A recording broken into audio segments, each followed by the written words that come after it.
Ouais, Bici. Donc Bici c'est un mot en langue basque qui signifie vivre. C'est un mouvement qui a été créé en juin 2009 dans la perspective du sommet de Copenhague pour tirer l'alarme de l'urgence climatique et de la justice sociale en Pays basque.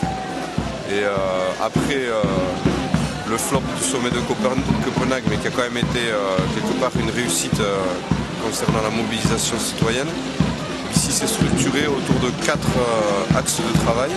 Donc tu as un axe de travail qui bataille sur toutes les alternatives auto-voiture, le transport en commun, la marche, le vélo, tout ça. Tu as un axe qui bosse sur la question des banques et la finance éthique.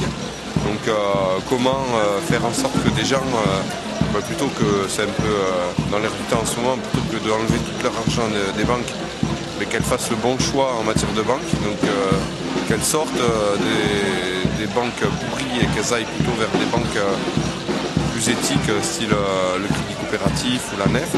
Il y a un troisième axe qui a été pas mal sollicité ces derniers temps, puisque c'est un axe qui porte sur la question du travail, le temps de travail dans nos vies, la place du travail, bien évidemment les retraites.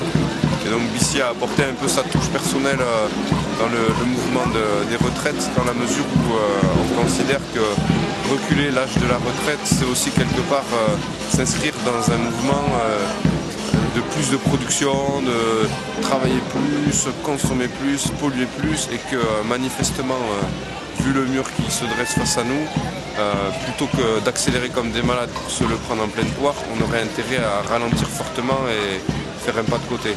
Mesdames et messieurs, bon après-midi. Aujourd'hui à Cancun, en exclusivité mondiale, pour la deuxième fois, est organisé sur la planète Terre le jeu Qui veut gagner des degrés. L'idée de ce jeu, c'est le jeu du réchauffement climatique. Et malheureusement, plus les degrés monteront et moins nous aurons de joueurs. Vous êtes prêts ? Est-ce que vous êtes prêts ? Dans l'instant, son système record massif, à vous.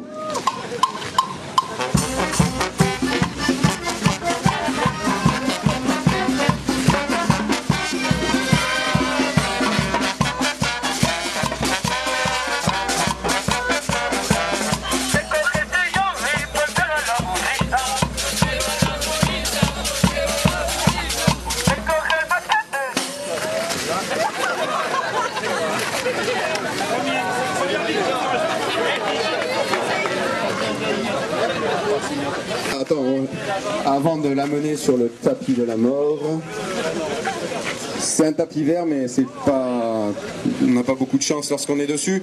Donc, comment tu t'appelles ? Gilles. Gilles, tu vas aller t'allonger sur le tapis de la mort. Et effectivement, on peut applaudir la première victime du réchauffement climatique. C'est parti. Musique.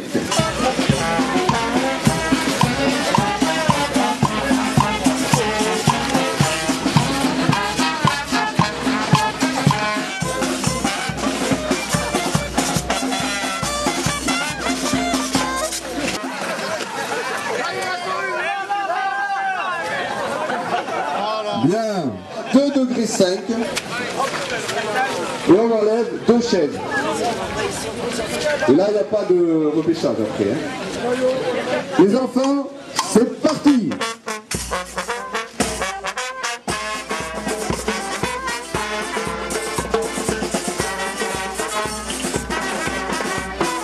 Allez, allez, retour.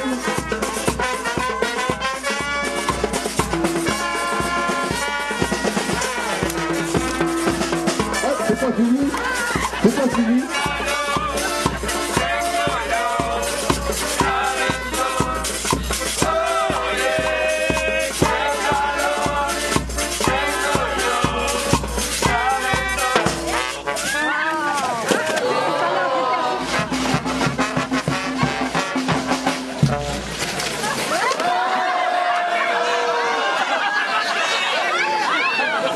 Et c'est Grégoire qui l'emporte. Minus, merci beaucoup d'être arrivé jusque-là. Minus, avant de rejoindre le tapis de la mort, après tu pourras passer au stand de Bici, ils t'offriront plein de autocollants pour mettre sur le vélo, sur ton vélo et ceux que tu veux.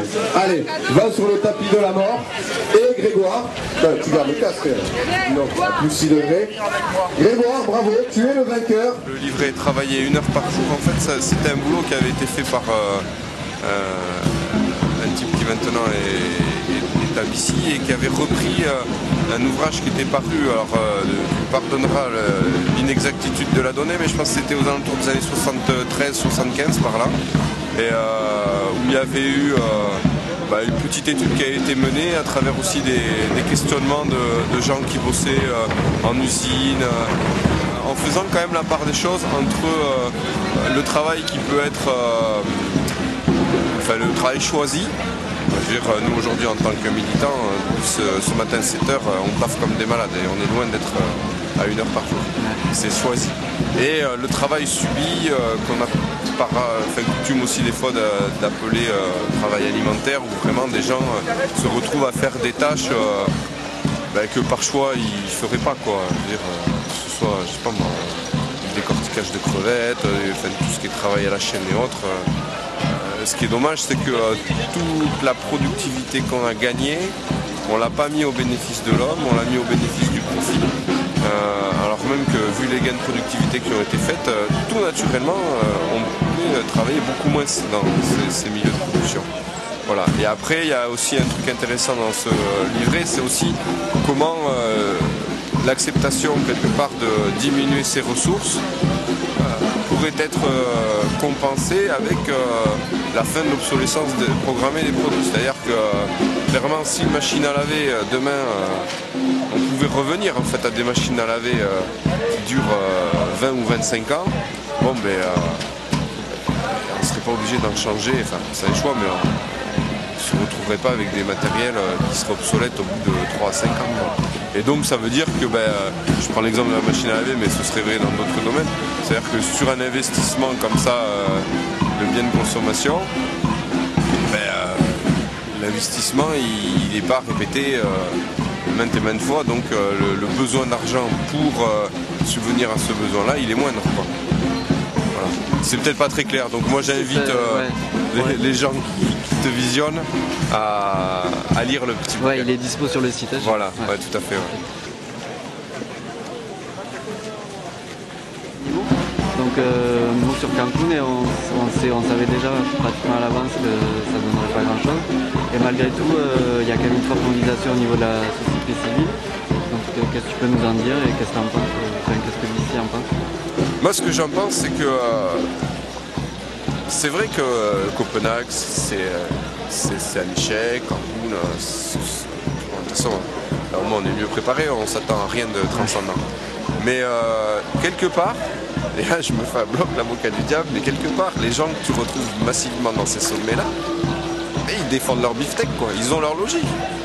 C'est comment pouvoir continuer à produire plus, à faire le maximum de bénéfices, en essayant effectivement de polluer un peu moins. Alors que là, tu vois, bon, on est caché un peu par le soleil et la tente, mais clairement c'est changeons le système, pas le climat. C'est-à-dire que ça veut dire quoi? Ça veut dire qu'il faut sortir du capitalisme. Il faut sortir de cette logique où rien ne peut se faire sans des échanges de marchandises d'un endroit à l'autre du globe. Et voilà. Aujourd'hui, clairement, la majorité des politiques, que ce soit ici, en Europe, aux États-Unis, en Chine, c'est pas la logique. Donc c'est normal que ces gens-là qui sont appelés à négocier des accords défendent leur bout de bras, quoi. Donc tout l'enjeu, c'est d'arriver à créer une mobilisation citoyenne massive pour que les choses changent. Après, c'est vrai que, je rejoins ce que disait Jean-C, c'est vrai que le fait qu'il y ait peu de monde, on peut s'interroger sur la vraie... Enfin, y a-t-il une volonté réelle des gens d'aller au-delà, comme Paul Ariès appelait, la révolution de la brosse à dents?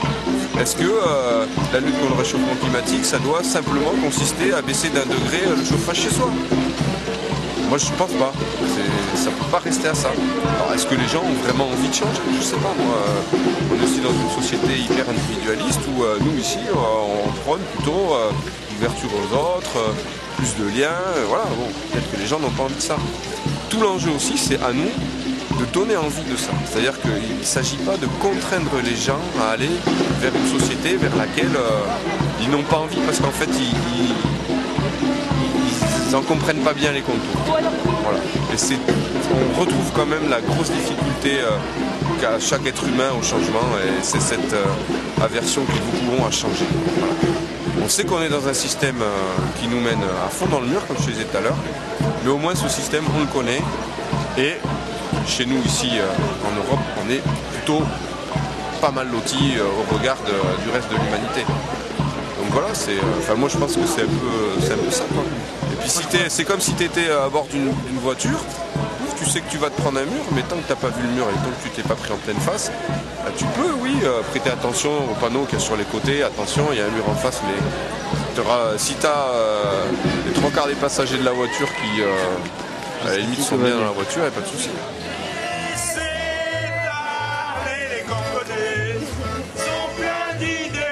Changer, boycotter les transnationales, agir local, transformer notre consommation, nos moyens de locomotion, changer de modèle de production, ça c'est vital.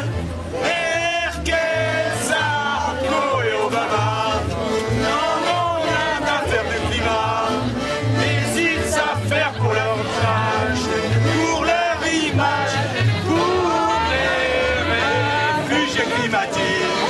C'est la crise, il n'y a plus de fric.